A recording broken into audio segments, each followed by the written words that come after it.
há alguns meses, ou talvez até ano atrás, eu preguei sobre 2 Crônicas, capítulo 7 e versículo 14. Eu só vou fazer uma menção hoje, para a gente pegar aqui na linha de raciocínio. Eu falei sobre esse assunto alguns domingos. Eu tentei dividi-lo em alguns domingos. Foi mais uma série de estudos do que propriamente uma pregação.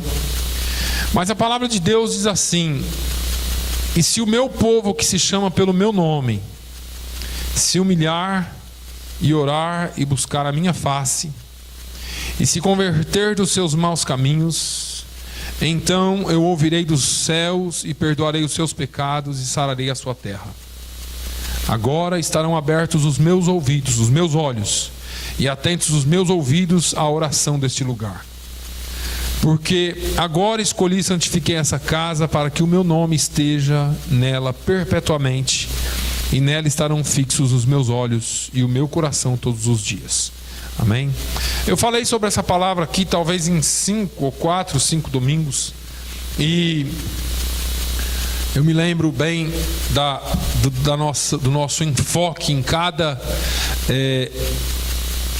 orientação de Deus, porque aqui Deus não ordenou, Ele falou: se o meu povo, Ele orientou. Ele disse: olha, se o meu povo, que se chama pelo meu nome, se humilhar e orar e buscar a minha face e se converter. Então Ele dá aqui uma série de orientações. Algumas vezes Deus nos dá comandos. Às vezes, quando se trata de buscar a Ele, quando se trata de escolha, Ele nos orienta. Hoje eu não preparei nenhum sermão para a igreja. Não é porque eu não quis, mas é porque parece que estava meio difícil, sabe? Colocar as coisas em ordem na cabeça, transmitir para aquilo do jeito que eu gosto. Mas eu quero conversar mais com a igreja do que pregar hoje, porque eu acho que a nossa visão aqui ainda é e tem que ser uma visão de família. Nós não podemos só vir para a igreja e esperar receber alguma coisa de Deus e não entregar nada para Deus ou para nossa família cristã. Então, hoje pela manhã, enquanto eu orava, me veio essa palavra e me veio diversas outras palavras no coração. E eu fiquei debatendo o que é que eu falaria. Não é porque eu tenho uma série de coisas preparadas, não, realmente. Hoje eu falei para Deus: Senhor, hoje a palavra é tua. Não que os outros domingos não sejam. Mas tem momentos que parece que a gente vive debaixo de uma pressão, vive debaixo de uma talvez uma pressão tão forte na nossa vida e no nosso ministério e na nossa congregação, que talvez durante a semana muita coisa aconteceu e eu não descobri, ou talvez eu não tenha ouvido a voz de Deus. Mas eu quero que nessa manhã você pense comigo e nós vamos conversar um pouco sobre a palavra de Deus. Temos realmente, e eu sei que não sou só eu, mas muitos de nós vivido momentos difíceis, momentos que parecem que provações vêm, grandes desafios, grandes problemas, grandes tentações, grandes pensamentos de desistência. Então, muitas vezes acontecem coisas na nossa vida que a gente fica preocupado. E todos os problemas que envolvem a nossa vida, e todos os problemas que envolvem o nosso dia a dia, nos levam muitas vezes a esquecer-nos das promessas de Deus para as nossas vidas. nos leva muitas vezes a pensar em desistir, porque, como eu disse, a pressão é tanta e as coisas que acontecem são tantas que a gente fica imaginando: será que é isso mesmo? Eu preguei alguns dias atrás aqui sobre vencendo o desânimo, e parece que muitas vezes a pregação vem primeiro para nós, depois vai para a igreja, mas tem sido dias difíceis na vida de muitos que estão presentes aqui. Enquanto eu lia a palavra de Deus, enquanto eu meditava, enquanto eu tentava colocar em ordem meus pensamentos, me vieram, como eu disse, algumas palavras. Mas essa palavra, ela veio tão forte em mim: se o meu povo, que se chama pelo meu nome. Eu tenho passado pela semana muitas vezes, e a correria é tanta, e as ocupações são tantas, e as preocupações são tantas, e a gente ora de noite ou de manhã ou durante o dia, seja lá a hora que você ora ou quantas vezes você ora, lê a palavra de Deus em alguns momentos. Tem dia que você não lê, tem dia que eu não leio. A gente faz as coisas e parece que se torna tão automático a nossa vida que nós perdemos o foco. E muitos problemas que nos advêm, muitos problemas que são impostos a nós, é por causa da nossa busca automática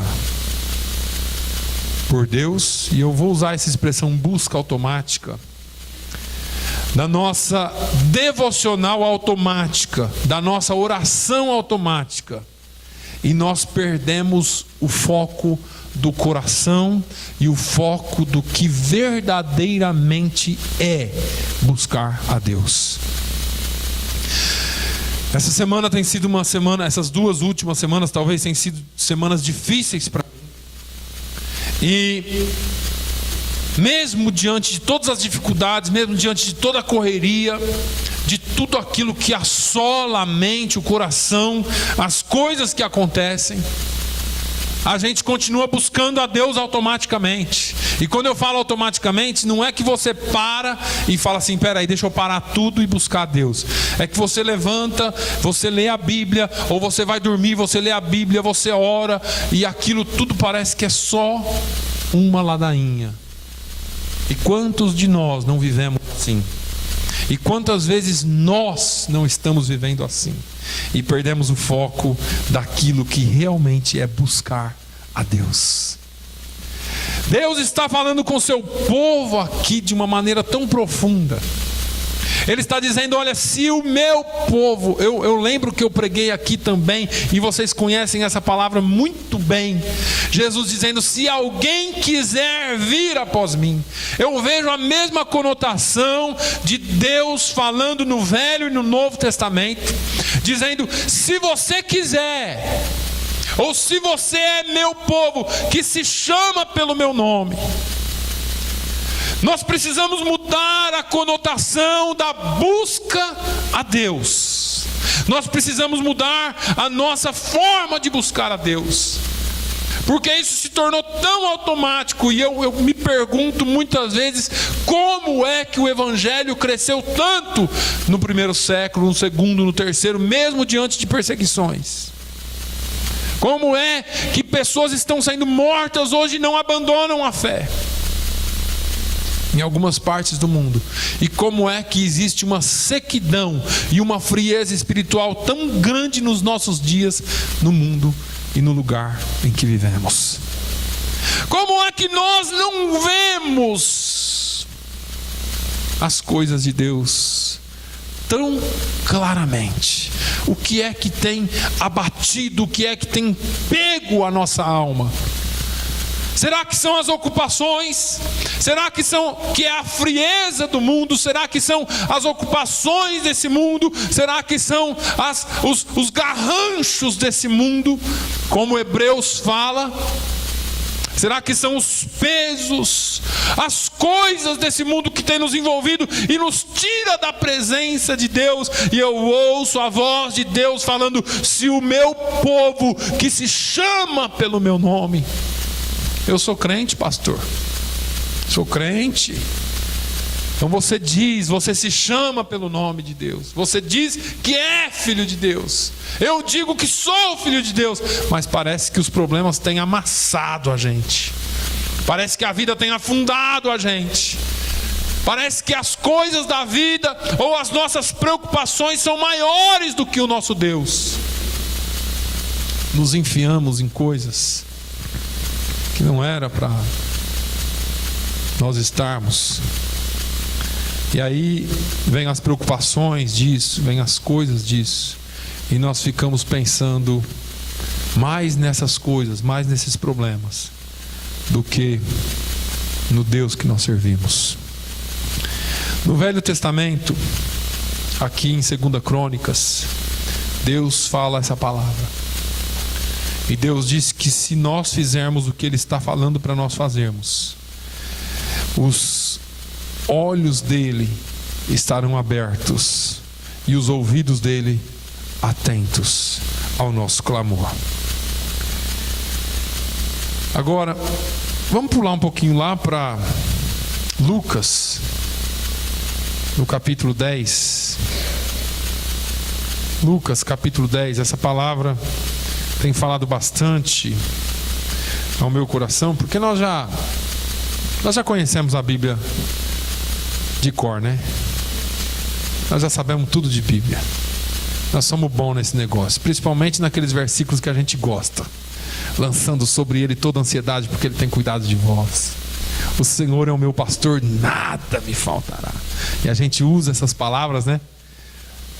A gente gosta, né? Salmo 91, os jargões, né? A gente usa, se torna jargões cristãos, se torna jargões gospels, ou se tornam amuletos da sorte para nós. Quantos não tem a Bíblia aberta no Salmo 91 lá em casa? Ou no Salmo 23? São coisas que o ser humano faz. Agora, deixa eu te falar. Eu quero só lembrar algumas coisas para você. Porque Deus fala: se o meu povo que se chama pelo meu nome se humilhar e orar e buscar a minha face e se arrepender dos seus maus caminhos, ou se converter dos seus maus caminhos. Ele está falando aqui de um povo que conhece a Ele, de um povo que sabe quem Ele é, de um povo que já entregou a vida a Ele, um povo que por algum motivo, e talvez eu e você estejamos incluídos nesse motivo, por algum motivo nós esquecemos muitas vezes do poder de Deus. Irmãos, eu estou falando nós, porque eu sou ser humano como você, eu me incluo em tudo. Todos nós enfrentamos os problemas da vida, e são problemas que às vezes vêm para nos derrubar, para nos desanimar completamente. E eu vejo o apóstolo Paulo falando com a igreja: olha, nós não temos que lutar contra a carne, contra o sangue. A nossa luta não é contra pessoas, a nossa luta não é contra seres humanos, a nossa luta não é contra políticos corruptos, a nossa luta não é contra nada disso. A nossa luta ela é espiritual. A nossa luta é contra potestades. A nossa luta é contra principados. A nossa luta é contra algo mais forte do que você pensa. E eu sou muito sanguíneo assim, sabe? Eu sou uma pessoa que o sangue ferve fácil. Às vezes minha esposa fala: acho que você é bipolar, que você fica tão nervoso rápido e acalma tão rápido de novo. Mas eu sou sanguíneo, o negócio ferve rápido comigo.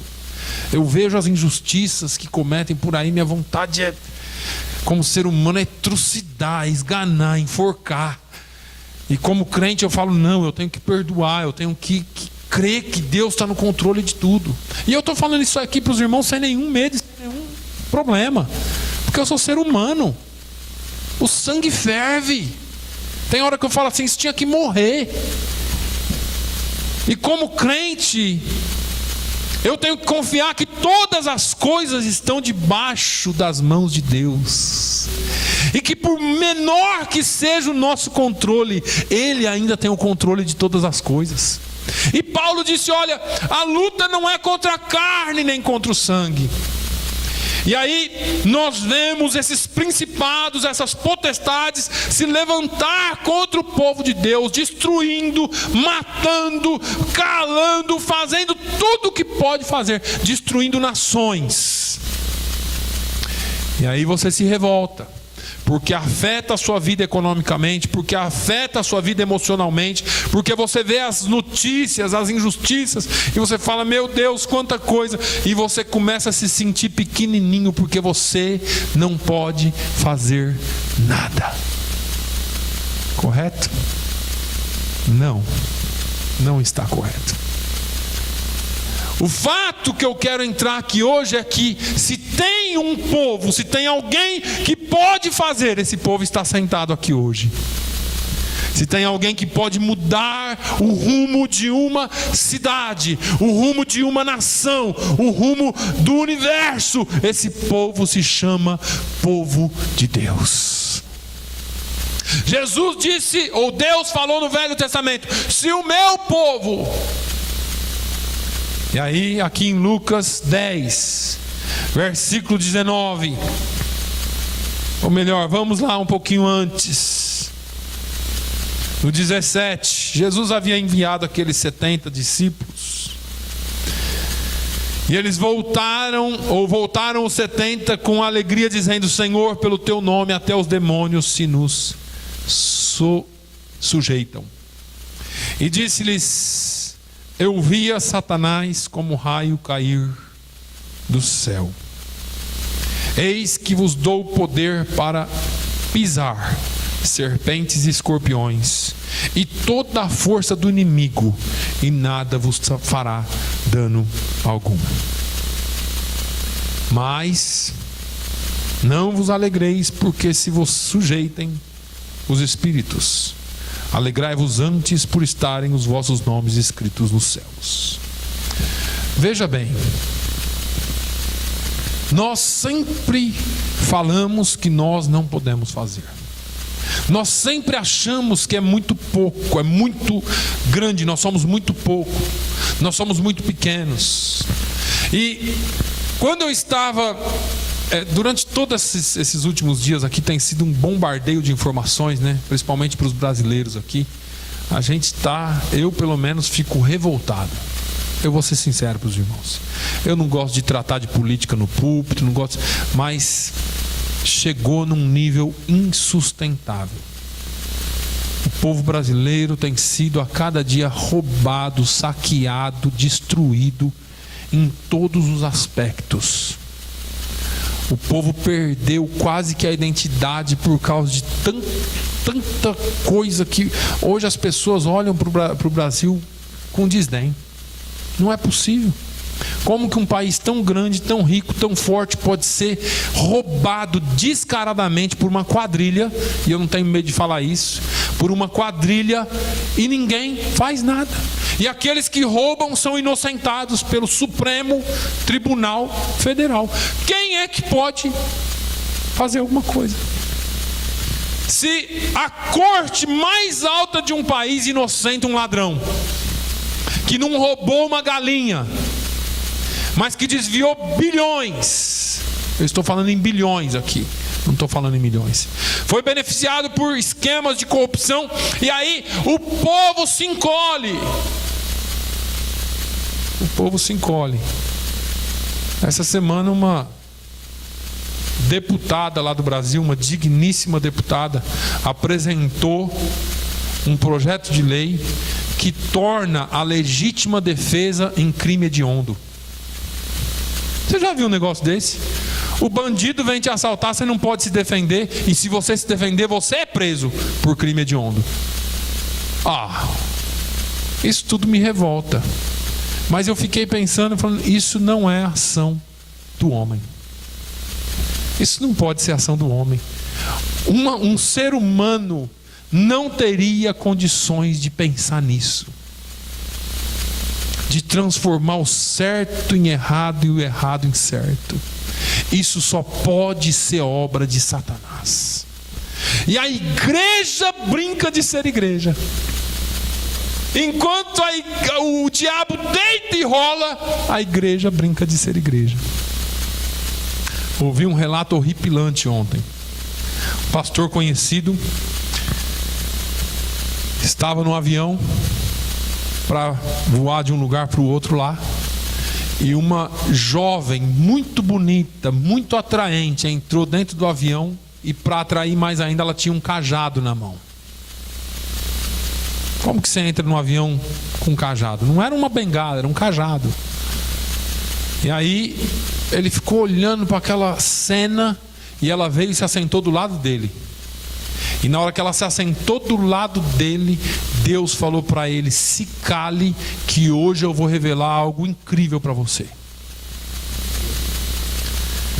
E ele ficou quieto, e a mulher sentou do lado dele, e a mulher cumprimentou ele cumprimentou, e eles começaram uma conversa, e ele perguntou se ela era pastora, porque ela estava com um cajado na mão.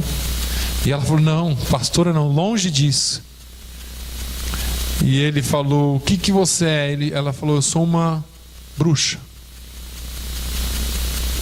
É sério? Ele falou: bruxa, bruxinha? Ela falou: não, eu sou uma bruxa. Você não entendeu. E ele ficou olhando para aquela cena, e ela começou, e Deus falou: fica quieto agora, não fale o que você é, porque eu vou falar, eu vou cegar o demônio que está nela, e ela vai falar tudo o que você precisa ouvir. E ele ficou quieto, Deus cegou aquele demônio, e ela começou a falar que estava vindo de uma conferência de bruxarias. Eu estou vindo de uma conferência na cidade de São Paulo, onde 27 bruxas, cada uma representando um estado, estavam presentes. E veio uma bruxa maior da França. E essa bruxa que veio da França veio para nos ensinar como ganhar vidas aqui no Brasil. E aí ele ficou ouvindo, e a mulher, ele não sabe por que ela pensou que ele fosse um médico, porque ele não falou isso para ela. E ela chamando ele de doutor, e então ela foi falando para ele que ela veio e disse que na França eles descobriram que o guia dela diz que tinha que descobrir as pessoas que atrapalhavam o crescimento naquele país. E eles descobriram o nome de pessoas que atrapalhavam o crescimento naquele país. E cada pessoa daquela, cada líder daquele, uma bruxa foi destacada para jejuar contra a vida dele. Os filhos de Satanás jejuam, irmãos. Não vou falar nada, tá? E aí ele disse: e aqui no Brasil? Aqui no Brasil nós demoramos uma semana só. Por causa das redes sociais nós conseguimos descobrir quem são os líderes de influência. Mas quem são esses líderes? São pastores. Um pastor de cada estado, que influencia as pessoas. E uma bruxa de cada estado vai jejuar contra esses pastores. E ele ficou olhando tudo aquilo, e ela falou assim: eu tenho até uma lista, olha só.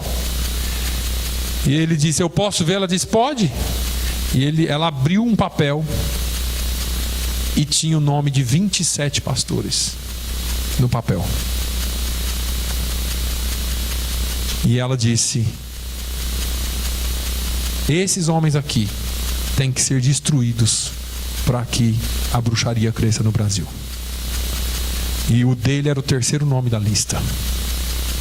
E aí ele falou: Senhor, eu não aguento mais. E diz que Deus falou para ele: agora pode falar. Ele falou assim: ó, deixa eu te falar uma coisa. Fala para a bruxa que vai jejuar por esse terceiro nome aqui, que ela já está destruída e derrotada em nome de Jesus. Porque eu sou um desses pastores. E infelizmente a igreja está dormindo. A igreja não busca mais. A igreja não ora mais. A igreja não jejua mais. A igreja não se humilha mais. A igreja está por cima, porque nós achamos que nós somos salvos já e acabou tudo. Perdemos a noção do que é ser igreja. Perdemos a noção. Quando eu ouvi esse relato, e esse relato é atual, não é coisa de 20 anos, é atual. E só essa linha da bruxaria já tem 4 milhões de seguidores no Brasil. 3 milhões deles por redes sociais. Mas como vocês reúnem? Não, nós não reunimos. Nós vamos para as matas e buscamos o nosso Deus na mata. E nós temos 3 milhões de jovens entre 15 e 17 anos que nos seguem nas redes sociais de madrugada. E aquilo traz arrepio, porque nós temos filhos, e filhos gostam de internet. Nós somos atraídos por isso. E existe um perigo do que é que eles estão vendo dentro dessa internet e quem eles estão seguindo. Existe um risco muito grande. E aí você vê a situação de um país, de uma nação inteira afundando, e você acha que é porque meia dúzia de pessoas resolveu roubar. Não é porque eles resolveram roubar, é porque existem principados, existem potestades. E mais um detalhe que foi falado nessa conversa. A mulher falou assim: existem 3 tipos de igreja. A igreja, uma igreja que, apesar de cristã, não tem nada de cristã. Já se adequou com o mundo, tem tudo que a gente quer lá dentro. Então essa daí não nos incomoda. A segunda é uma que professa o nome de Jesus, mas ela ficou tão grande e nós conseguimos influenciar ela de tal maneira que hoje ela prega mais o que o povo quer ouvir do que o que o povo realmente precisa ouvir. E a terceira igreja é aquela que nos incomoda, que é aquela igreja que, apesar de não ser muito grande, porque o evangelho não é muito bem aceito ali, a palavra não é muito bem aceita, mas eles são quadrados. É um povo atrasado, é um povo de cabeça quadrada. Eles só seguem aquilo que está lá naquele livro deles. Eles não querem saber de riqueza na terra, eles não querem saber de nada, eles só seguem aquilo que está ali. E por isso eles nos atrapalham, porque é uma questão espiritual. E eu fiquei pensando nisso. E a igreja pensando que nós estamos por cima da carne seca, porque nós já somos salvos. E o país, não só lá, eu estou usando esse exemplo porque eu ouvi esse exemplo de lá, mas imagina aqui, imagina em outras nações do mundo. E nós que somos chamados, o povo que se chama pelo meu nome, e nós deixamos de batalhar. A igreja deixou de buscar como deveria. A igreja deixou de fazer o que teria que fazer. E passamos a nos reunir como um grupo de amigos ou de irmãos que vêm aos domingos para ouvir a palavra de Deus. Eu tô fazendo esse negócio bem pastoral hoje, para vocês entenderem um pouquinho onde eu quero chegar. Talvez você não sinta tanta diferença. Eu sinto. E talvez eu não seja a pessoa mais expressiva do mundo. Eu quero que você entenda isso. Às vezes eu sou um pouco reservado. Eu até converso, mas não converso. Eu não sei se é por causa de tudo que eu vivi na vida. Às vezes o que é preciso ou aquilo que deveria não é falado. Mas eu quero só que você entenda uma coisa. Eu não sei se você notou que quando nós oramos mais coisas acontecem. Eu não sei se você nota isso. Eu não sei se você consegue notar. Eu sei que você já sabe disso, porque está na Bíblia, porque existem pregações e pregações sobre oração. Mas no seu contexto, quando a gente ora mais coisas acontecem. Quando a gente se consagra mais coisas acontecem. Quando a gente busca mais a presença de Deus. E é um problema de pastor, porque minha cabeça ela vai e volta em vários lugares. Você já notou que quando você precisa de uma bênção, não tem diabo que fica na sua frente? Porque é você que está precisando. Não tem demônio, não tem dificuldade, não tem madrugada, não tem nada que te impede de buscar a Deus. Você jejua, você faz campanha, você faz o que for preciso, mas você precisa do milagre. Agora isso nós fazemos individualmente. E quando é preciso fazer por uma nação, quando é preciso fazer por um povo, quando é preciso fazer por uma cidade, a igreja está unida para isso. Nós temos nos unido para isso. Nós temos buscado a Deus. Será que nós temos usado o poder que Jesus nos deu como igreja para pisar serpentes e escorpiões? O problema da igreja é que nós falhamos em vários aspectos, não só em um. Pelo fato de nós conhecermos tão bem a palavra, pelo fato de nós acharmos que conhecemos tão bem a palavra, e pelo fato de sermos salvos, nós achamos que podemos viver uma vida de qualquer jeito. Então, a mentirinha não é mais mentira.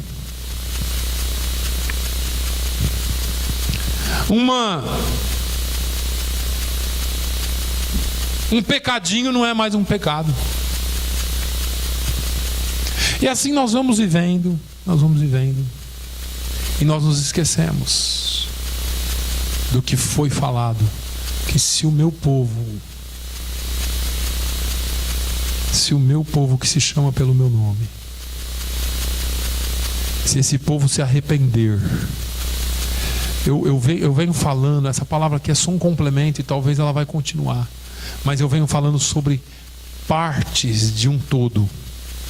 E talvez nós perdemos alguma coisa no meio do caminho. Essa palavra de hoje não é para te abater, mas é para te levantar. Eu quero dizer para você que existe um poder em nós. Que existe algo em nós que o mundo não tem. Existe algo em mim e em você que o mundo não possui. Existe algo em nós que ninguém pode tirar, a não ser se você permitir. E nós não temos usado isso porque nós temos nos tornado tímidos por causa do pecado, por causa do molde que nós temos aceitado na nossa vida. O Senhor nos deu o poder para pisar serpentes e escorpiões. O Senhor nos deu poder para fazer coisas maiores do que Ele fez. O Senhor nos prometeu coisas e nós não somos capazes de fazer, porque nós não temos cumprido a palavra de Deus. A palavra é dura, mas é a realidade. Porque se o povo de Deus se arrepender, se o povo de Deus buscar, se o povo de Deus fizer o que Ele mandou que se fosse feito, nós temos poder para pisar serpentes e escorpiões. Quem aqui pensa que é só expulsar um demôniozinho, está muito enganado. Nós estamos falando aqui de algo muito maior, que a igreja tem a responsabilidade de remover de uma nação. Nós precisamos, irmãos, voltar às raízes do Evangelho. O Evangelho que Jesus veio pregando, e antes dele João Batista veio pregando, não foi um evangelho de prosperidade, não foi um evangelho de vida fácil, não foi um evangelho de loucuras também, mas foi um evangelho do arrependimento. E essa é a base para nós termos poder. Quando nós nos arrependemos, quando nós buscamos a face do Senhor como tem que ser buscada, então Ele ouvirá do céu o nosso clamor. E Ele se propôs, Ele próprio, de sarar a nossa nação. Enquanto tem muita gente pregando sobre a fronha dos sonhos, o tijolinho abençoado, a reunião dos empresários, o diabo está deitando e rolando. E agora eu vou trazer aqui para nós. Enquanto eu e você viermos aqui domingo para cumprir uma obrigação de estar na igreja, nós não teremos poder nenhum sobre nada. Ou a gente vem aqui para botar a cara no pó, para se arrepender diante de Deus e pedir para que Ele mude a situação desse lugar, ou a gente vai ficar aqui se reunindo até morrer e acabou. Não é isso que Deus quer para nós. Deus quer uma igreja comprometida com a palavra dele, uma igreja arrependida, uma igreja que se dobra diante da palavra de Deus. Uma igreja não só que ouve a palavra de Deus todo domingo, mas uma igreja que, além de ouvir a palavra de Deus, se dobra pela palavra de Deus, ou na presença dela, e cumpre o que a palavra de Deus manda. Nós não podemos vir aqui pregar sobre arrependimento, pregar sobre conduta cristã, e nós não nos arrependemos e nós não temos conduta cristã. Isso é sério, e eu não estou acusando ninguém aqui, eu estou me colocando nesse ponto. Nós precisamos ser crentes de verdade. Se essa palavra não mexe mais com você, tem alguma coisa errada. Tem alguma coisa errada. A boa coisa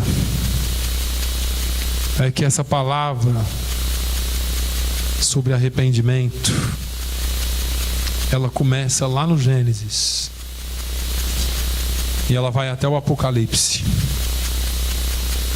Mas João, quando escreveu a sua Epístola Universal, no capítulo 1, no versículo 8 em diante, entrando no 2, 1 João, capítulo 1: se dissermos que não temos pecados, enganamo-nos a nós mesmos, e não há verdade em nós. Se confessarmos os nossos pecados, Ele, Deus, é fiel e justo para nos perdoar os pecados e nos purificar de toda injustiça. Se dissermos que não pecamos, fazemo-lo mentiroso, e a sua palavra não está em nós. Meus filhinhos, estas coisas vos escrevo para que não pequeis. E se alguém pecar, temos um advogado para com o Pai, Jesus Cristo o justo. Ele é a propiciação pelos nossos pecados, e não somente pelos nossos, mas também pelos de todo o mundo. Aqui no finalzinho da Bíblia, falando que se você confessar, nós lemos lá em Crônicas: se o meu povo, que se chama pelo meu nome, orar e me buscar e se converter, então eu ouvirei do céu o seu clamor e sararei a sua terra. Aqui vem João falando: olha, eu estou escrevendo isso aqui para que ninguém peque, mas se você pecar, você vai diante de Deus, porque você tem um advogado. Confessa o seu pecado. Confessa os seus problemas diante de Deus. Nós cantamos aqui: eu creio no poder da oração. Eu creio no poder das mãos que se levantam. Essa música, ela não está te dando formas de orar. Ela está dizendo que não importa como você esteja, você precisa se dobrar na presença dEle. Você precisa confessar os seus pecados. Você precisa dizer para Deus, levar os seus problemas para Deus. E eu acho que o maior problema da humanidade ainda é o pecado. Leve o seu problema para Deus. Confesse a Ele. Vamos nos tornar para Deus. Nós precisamos nos comprometer de ser uma igreja que ora mais. Uma igreja que busca mais a presença de Deus. Uma igreja compromissada em ver a ação e o mover do Espírito Santo. Não uma igreja fria, porque de igreja fria o mundo está cheio. Que haja uma chama dentro de cada um de nós. Que haja uma brasa viva dentro de cada um de nós. E uma brasa que queime para que você possa contagiar outros. E não seja só algo exterior, mas que seja algo que seja interior, para que haja mudança na vida das pessoas. Será que você pode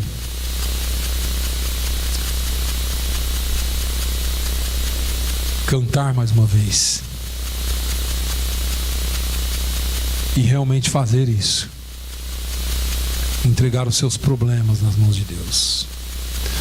Não o problema do vizinho que não corta a árvore que está em cima da sua garagem, da sua casa. Não o problema lá no seu emprego só, mas os nossos problemas interiores, as nossas fraquezas interiores, o arrependimento que nós não temos. Eu preguei aqui que a igreja precisa se arrepender por não se arrepender. Nós não somos mais uma igreja que se arrepende. Nós somos um povo que nos consideramos salvos já, porque Jesus já deu a sua vida por nós. Nós já levantamos a mão aquele dia lá e está tudo bem conosco. Nós precisamos confessar os nossos pecados, porque Ele é fiel e justo para nos perdoar os pecados e nos purificar de toda injustiça. Amém? Feche os seus olhos. Vou levar meus problemas para Deus, entregar meus problemas para Deus, abençoar minha família, minha casa e meus irmãos, pois eu creio no poder da oração. Eu creio no poder da oração. Eu quero te convidar a orar ao Senhor. Não só ouvir eu orar agora, mas eu quero que você clame a Deus. Meu coração tem sido quebrantado. E muitas vezes um peso muito grande tem vindo sobre mim. Mas eu quero te convidar nesta manhã a se quebrantar na presença do Senhor. Clamar a Ele pelo perdão dEle.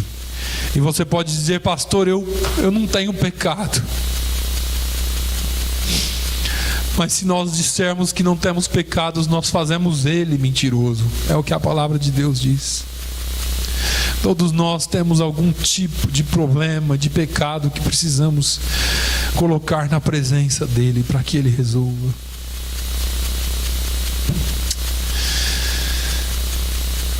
Talvez seja a hora de nós nos derramarmos na presença do Senhor. Senhor, eu quero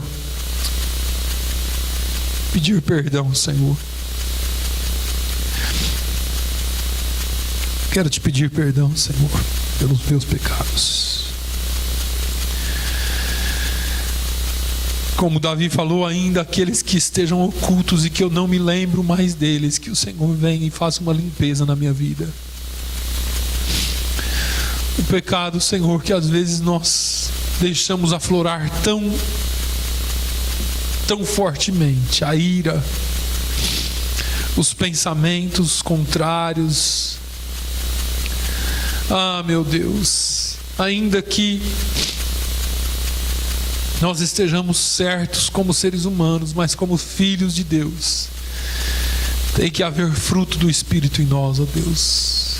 Perdão por muitas vezes nós não permitirmos que o fruto do Espírito seja, meu Deus, seja crescido em nós, que ele cresça em nós. Pai, eu oro pelos pecados desta nação. Nós estamos à beira de um julgamento, Senhor, desta nação, de juízo vindo sobre as nações, porque o pecado tem subido até o teu trono. Ó Senhor, que a tua igreja, que o povo que se chama pelo teu nome, se dobre diante da tua face, Senhor, e leve, Senhor, um clamor até a tua presença, meu Pai. Que o que suba diante de ti seja um aroma agradável do incenso da oração do teu povo clamando, como nos dias de Neemias, ó Deus. Um clamor não por prosperidade, um clamor não por bênçãos materiais, mas um clamor pelo perdão desta nação, Senhor. Um clamor por arrependimento, Senhor. Um clamor que muda, meu Deus, a face da tua igreja na terra. Meu Deus, eu oro pelos pastores deste lugar. Eu oro pelos pastores dessa região, Senhor. Quantas lutas vêm sobre a vida de um ministro teu, quantas lutas vêm sobre a vida da família dos teus ministros. Oh meu Deus, nós somos embaixadores, nós representamos o teu reino e nós queremos continuar fazendo, Senhor. Meu Deus, proteja as nossas famílias, proteja os teus ministros, Senhor. Guarda-os, Senhor, que toda arma forjada contra nós não prospere, mas que no nome de Jesus nós sejamos vitoriosos sobre essa terra. Meu Deus, eu oro, Senhor, pelas armas forjadas. Eu quero no poder e na autoridade do nome de Jesus quebrar agora toda arma forjada contra o teu povo, toda arma forjada para desanimar o teu povo, para conformar o teu povo com o mundo, para fazer com que o teu povo desvie a atenção e o foco da cruz. Nós quebramos agora e colocamos por terra no nome poderoso de Jesus, o nome que é sobre todo nome. Meu Deus, no nome de Jesus, guarda a tua igreja. Ó Senhor, traz a tua igreja para um lugar de sujeição, para um lugar, ó Deus, de submissão, para um lugar de arrependimento, e o teu nome seja louvado nas nossas vidas. Pai, dê-nos uma semana abençoada, dê-nos uma semana cheia da tua graça, cheia do teu poder. E que nós possamos, Senhor, ser verdadeiros representantes do teu reino nessa terra. É o que eu te peço no nome de Jesus. Amém. Que o amor de Deus, a graça do nosso Senhor e Salvador Jesus Cristo, a comunhão e a consolação do Espírito Santo seja sobre todo o povo de Deus hoje e sempre. Todos digam amém.